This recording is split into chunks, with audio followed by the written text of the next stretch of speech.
Hello to all my viewers, welcome to my YouTube channel. तो आज की video में हम पढ़ेंगे प्रश्नावली 3.3 के उदाहरण। ठीक है, तो चलिए वीडियो को स्टार्ट करते हैं। उदाहरण नंबर 1 है जिसमें हमें दे रखा है समांतर चतुर्भुज PQRS का परिमाप ज्ञात करो। तो किसका परिमाप ज्ञात करना है? समांतर चतुर्भुज का। तो सबसे पहले हमें इसमें क्या चीज़ पता होनी चाहिए कि समांतर चतुर्भुज आखिर होता क्या है, फिर उसके गुण पढ़ेंगे और फिर देन हम उसके एग्जाम्पल्स करेंगे। उसके बाद में हम इसकी प्रश्नावली के क्वेश्चंस करेंगे। तो चलिए वीडियो को स्टार्ट करते हैं और हम पढ़ते हैं सबसे पहले समांतर चतुर्भुज। तो पहले हम पढ़ेंगे समांतर चतुर्भुज। समांतर चतुर्भुज के लिए पहले मैं आपको इसकी डेफिनेशन बता देती हूँ कि समांतर चतुर्भुज आखिर होता क्या है। तो ऐसी आकृति जो दो समांतर युग्मों से मिलके बनी होती है और जिसकी आमने सामने की भुजाएं होती हैं समांतर होती हैं। ठीक है, अब ये नाम से पता चल रहा है कि ये क्या है? समांतर चतुर्भुज। समांतर का मतलब समांतर, ऐसे समांतर होगी। कोई भी दो लाइनें हैं, कोई दो रेखाएं हैं, वो समांतर कब होंगी? जब इन दोनों का जो गैप है वो एक समान बना रहेगा। यानी कि इससे क्या मतलब हो गया? इससे ये मतलब होगा, जैसे ये मैंने ये समांतर चतुर्भुज बनाया, ठीक है, ये समांतर चतुर्भुज है ए, मैं इसको नाम दे देती हूँ BC और ये D। ठीक है, अब क्या है, इसमें दो रेखाएं होगी। एक तो ऐसे होगी जो इस तरह से समांतर हैं, ठीक है, इस तरफ जा रही हैं, जो इस तरफ जा रही हैं, ये इनको जब हम आगे बढ़ाएंगे, चाहे कितने ही अनंत तक आगे चली जाएं, ये एक दूसरे को कभी भी काटेंगी नहीं क्रॉस करके। मतलब कि ये इस तरह से नहीं जाएगी और ये इस तरह से नहीं, ये जिस तरह से चल रही है उसी तरह से हमेशा ये क्या रहेंगे? एक दूसरे के समांतर ही रहेगी।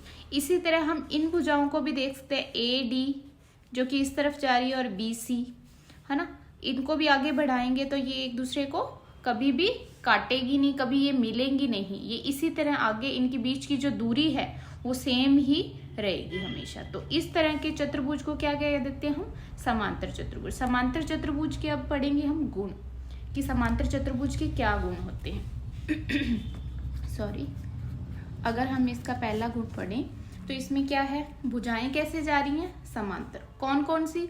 जो आमने सामने की है, यानी कि क्या लिख सकते हैं हम? जो इसकी सम्मुख भुजाएं क्या होती हैं? हमेशा समांतर होती हैं। हमेशा क्या रहेंगी? समांतर। ठीक है, दूसरा गुण क्या है? अब ये जो भुजाएं हैं वो समांतर होने के साथ साथ क्या होती हैं? समान। समान से क्या मतलब हो गया? AB की लंबाई अगर 4 सेंटीमीटर है हमारे पास, तो जो ये CD है इसकी लंबाई भी कितनी होगी? 4 सेंटीमीटर। यानी कि आमने सामने वाली भुजाएं क्या होती हैं? समान। सेम इस तरह BC अगर 2 सेंटीमीटर है तो AD भी कितनी होगी? 2 सेंटीमीटर। ये गुण यदि हमें याद होंगे तो ही हम ये जो प्रश्नावली है उसको इजीली कर सकते हैं।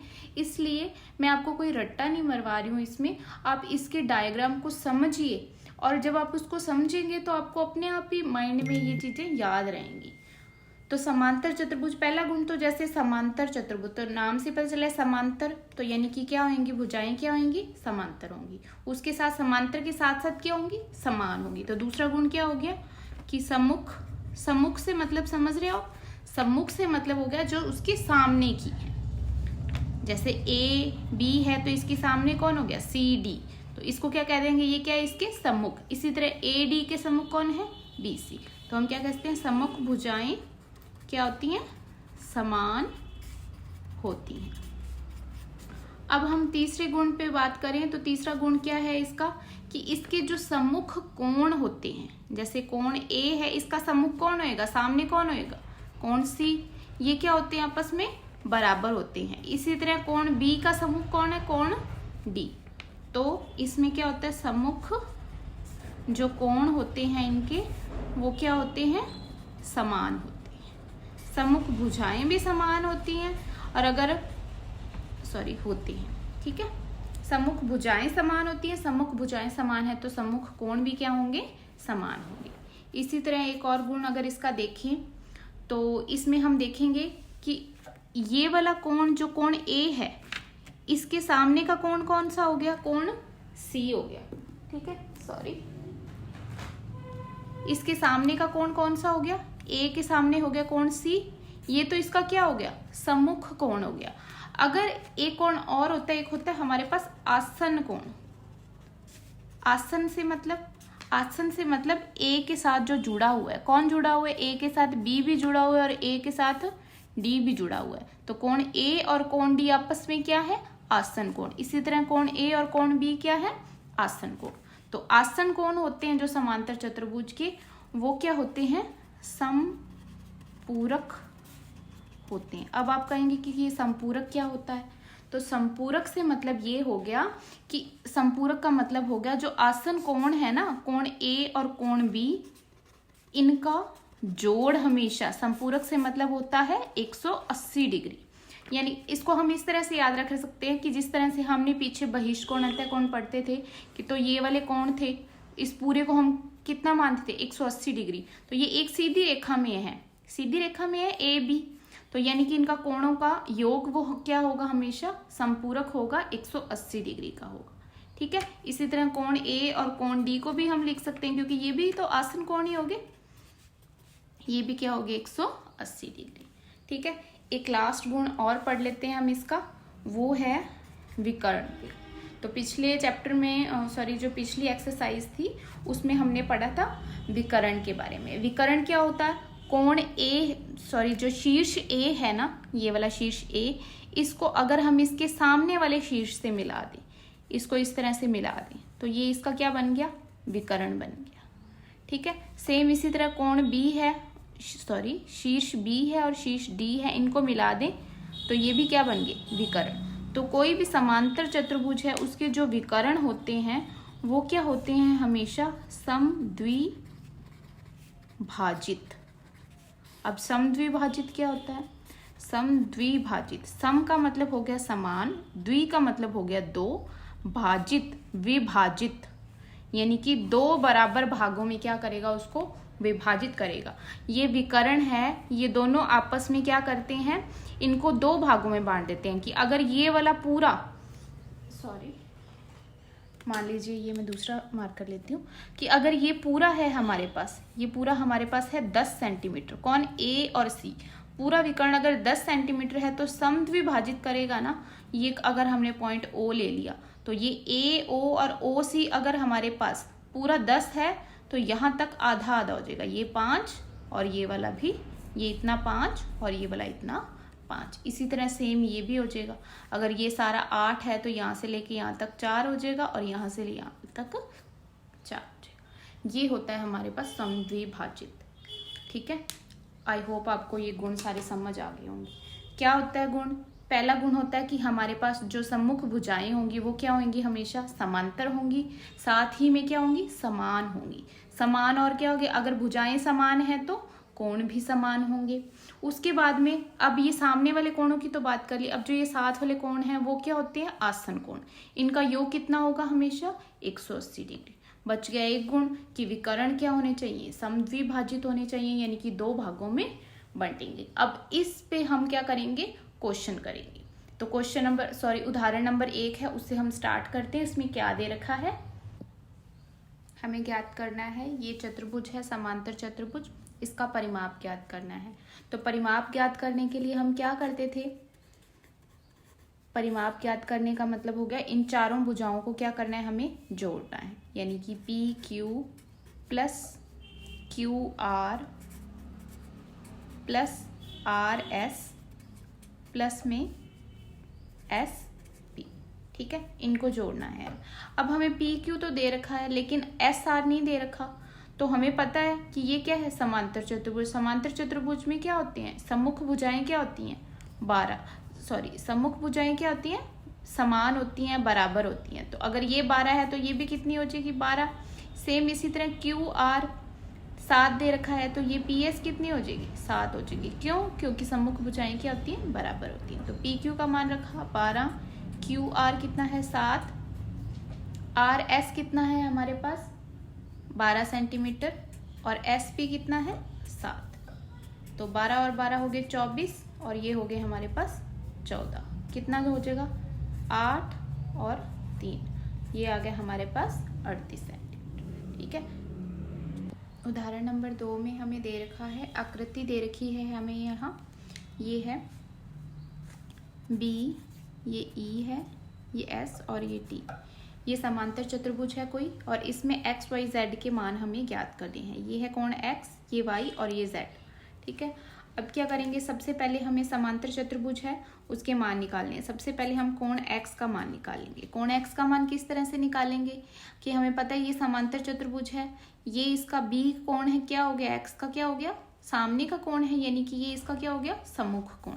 तो सम्मुख कोण क्या होते हैं, बराबर होते हैं। तो कोण अगर ये 100 है तो ये भी कितना होगा, 100 होगा। तो कोण एक्स हमारे पास कितना आ गया, 100 डिग्री। यहाँ रीजन लिखेंगे कि क्यों है, क्योंकि समांतर चतुर्भुज के सम्मुख कोण क्या होते हैं, बराबर होते हैं, इसलिए ये क्या हो जाएगा,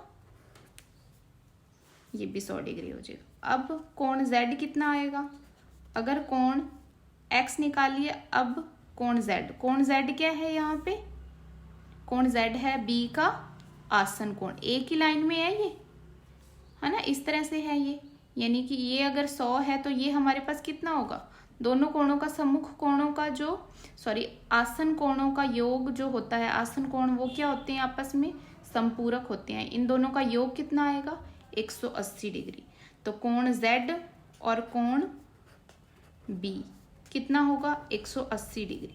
क्यों, क्योंकि इसके आसन कोण हैं, क्या होते हैं, संपूरक होते हैं। आसन कोण संपूरक होते हैं, इसलिए कोण z प्लस कोण b बराबर होता है 180 डिग्री। तो यहाँ से कोण z का मान हम निकालेंगे तो 180 में से कोण b को घटा देंगे। कोण b कितना है हमारे पास, 100 डिग्री। तो कोण z का मान कितना आ गया हमारे पास, 80 डिग्री। ठीक है, अब कोण y क्या है, इसका बहिष्कोण। ये हो गया, अंदर वाला कौन सा हो गया, अंतःकोण, ये बाहर वाला कौन सा हो गया, बहिष्कोण। तो कोण y का मान किस तरह से निकालेंगे, 180 में से कोण z को घटा देंगे, चूंकि कोण y क्या है, बहिष्कोण है। कोण z का मान हमने अभी अभी निकाला, कितना आया है, 80 डिग्री। तो 180 में से 80 को घटाएंगे तो कितना आ जाएगा, 100 डिग्री। तो कोण x का मान निकाल लिया, फिर z का निकाल लिया और y का मान निकाल लिया। ठीक है, इस तरह से ये क्वेश्चन भी हम कर लेंगे। नेक्स्ट एग्जाम्पल नंबर 3 में हमें क्या दे रखा है, कोई चतुर्भुज है RING में, जहाँ एक कोण दे रखा है कोण R 70 डिग्री, बाकी के कोण हमें ज्ञात करने। तो हम निकाल सकते हैं इजीली, हमें इसके सभी गुण पता है तो उसके आधार पे हम निकाल सकते हैं। किस तरह, अगर कोण R है वो 70 डिग्री है तो कोण N कितना होगा, हमें दे रखा है कोण R बराबर 70 डिग्री। तो कोण N भी कितना हो जाएगा, 70 डिग्री। क्यों हो जाएगा, क्योंकि कोण R बराबर कोण N, क्यों, क्योंकि सम्मुख कोण क्या होते हैं, समान होते हैं। इस आधार पे हम कह सकते हैं कि कोण R N आ गया। अब इसी तरह हम कोण G निकाल सकते हैं। कोण G किस तरह से निकालेंगे, कोण G निकलेगा 180 माइनस में कोण R। क्यों, क्योंकि R और G क्या है आपस में, कोण R व कोण G क्या है, आसन कोण है, आसन कोण है। अगर ये आसन कोण है आपस में तो हमारी प्रॉपर्टी क्या है कि आसन कोण क्या होते हैं, समपूरक होते हैं, यानी कि इनका योग कितना होता है हमारे पास, 180 डिग्री। तो 180 में से अगर इसको घटा देंगे, दोनों का R और G, कोण R प्लस कोण G बराबर 180 डिग्री। तो कोण G कैसे निकालेंगे, 180 माइनस में कोण R, 180 में से कोण R का मान कितना है, 70 डिग्री। तो हमारे पास कितना आ गया, 110 डिग्री। अगर G 110 है तो I कितना आ जाएगा, कोण I बराबर 110 डिग्री। क्यों, क्योंकि कोण G व कोण I क्या है, सम्मुख कोण तो किस तरह से क्वेश्चन को किया हमने, सबसे पहले हमने कोण आर दे रखा था, आर और एन क्या होंगे, आमने सामने के कोण है, बराबर होंगे, तो ये भी 70 आ गया। उसके बाद में ये कोण किस तरह से निकाला, इन दोनों का, ये दोनों आसन कोण है, इन दोनों का योग कितना होगा 180, तो इसको 180 में से घटा देंगे तो यहाँ आ जाएगा 110, ये 110 है तो इसके सामने का भी 110 हो जाएगा। इस तरह से हमने क्वेश्चन को कंप्लीट कर लिया। अब नेक्स्ट क्वेश्चन करते हैं। नेक्स्ट क्वेश्चन में हमें दे रखा है HELP एक समांतर चतुर्भुज है जिसमें OE कितना दे रखा है, 4 सेंटीमीटर दे रखा है। OE कौन सा है, ये HELP हो गया, ये विकर्ण बना दिए HL और PE, और इनका बीच का मिड पॉइंट क्या हो गया हमारे पास, O बिंदु ले लिया हमने। अब उसने क्या कहा है, OE बराबर 4 सेंटीमीटर, OE ये कितना आ गया हमारे पास 4 सेंटीमीटर, और HLPE से, HL है वो PE से कितना अधिक है, 5 अधिक है, तो हमें कोण OH ये ज्ञात करना है, हमें इतना इतना ये ज्ञात करना। ठीक है, किस तरह से ज्ञात करेंगे, सबसे पहले जो इसकी प्रॉपर्टी है वो हमें पता होनी चाहिए। क्या प्रॉपर्टी है इसकी, कि कोई समांतर चतुर्भुज है उसके जो विकर्ण है वो एक दूसरे को क्या करते हैं, समद्विभाजित करते हैं, सॉरी, जो HL और PE जो इसके विकर्ण हैं वो एक दूसरे को क्या करेंगे, समद्विभाजित, यानी कि जो विकर्ण है HL, इसको जब PE यहाँ से गुजरेगा तो इसको बराबर बराबर 2 भागों में बांट देगा, समद्विभाजित कर देगा, HO और OL। अगर हमें यहाँ अब दे रखा है OE बराबर 4 सेंटीमीटर, ये वाला OE है, ये हमें 4 सेंटीमीटर दे रखा है, तो ये OP भी कितना होगा, 4 सेंटीमीटर होगा। क्यों, क्योंकि ये जो पूरा विकर्ण है इसको जब ये वाला विकर्ण काटेगा तो ये क्या करेगा, बराबर बराबर 2 भागों में बांटेगा, जिसके कारण जो कोण, जो विकर्ण OP है वो भी कितना हो जाएगा, 4। क्यों, क्योंकि हमारे पास OE जो दे रखा है वो भी 4 दे रखा है, इसलिए जो OP है वो भी कितना होगा, 4 सेंटीमीटर। विकर्ण क्या करते हैं, समद्विभाजित,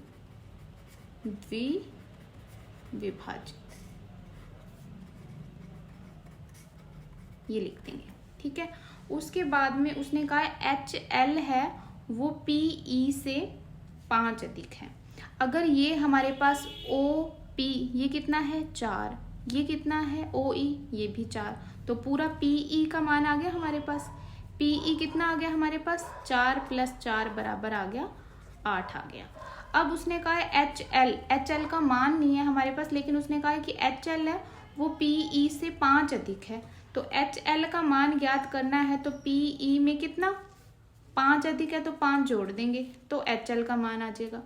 तो PE कितना है हमारे पास 8, कितना जोड़ेंगे 5, कितना आ गया 8 और 5 13 सेंटीमीटर, ये आ गया हमारा HL का मान। ये पूरा आ गया HL, हमें मान किसका निकालना है, इतने इतने का। इतने इतने का मान कब कैसे निकाल सकते हैं, क्योंकि हमें पता है ये पूरा जितना होगा ये वाला O पॉइंट तक क्या हो जाएगा, इसका आधा हो जाएगा। ठीक है, तो हमें मान निकालना है OH का मान क्या होगा, आधा होगा किसका, इस पूरे का, आधे का मतलब 1/2 कर देंगे किसका, HL का, तो मान रखेंगे 1/2, HL हमारे पास पूरा कितना है 13 सेंटीमीटर। जब 13 को 2 से भाग देंगे तो हमारे पास आ जाएगा 6.5 या 6.5 सेंटीमीटर।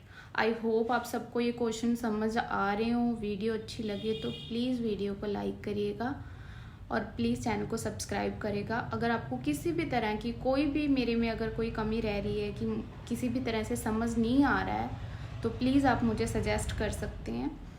प्लीज़ कमेंट कीजिए और चैनल को सब्सक्राइब करिए और शेयर करिए आगे से आगे। Thank you.